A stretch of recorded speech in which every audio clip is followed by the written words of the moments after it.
పరమాత్ముని ప్రేమ ఇది. గిరిజన బిడ్డల గుండెల్లో వెలిగించిన జ్యోతి ఇది. కొండల నడుమ కోణల చెంత క్రీస్తు ప్రేమను చాటగా దుండగులు తలపడి మందిరాన్ని కూల్చిరా, అపరాధము చేసిరా.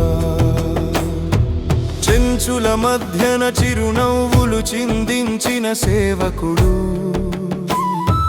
చెప్పులు లేని పాదాలకు ఆసరాగా నిలిచినవాడు. సప్పులు రగ్గులు అన్నము పెట్టి ఆకలి తీర్చిన చేతులు అవి. జలుబు జ్వరం అంటే మందు ఇచ్చి ఆదరించిన మనసు అది.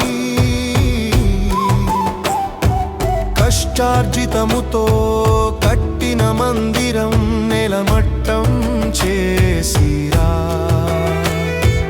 అమాయకపు గిరిజనుల ఆశ్రయాన్ని కూల్చిరా.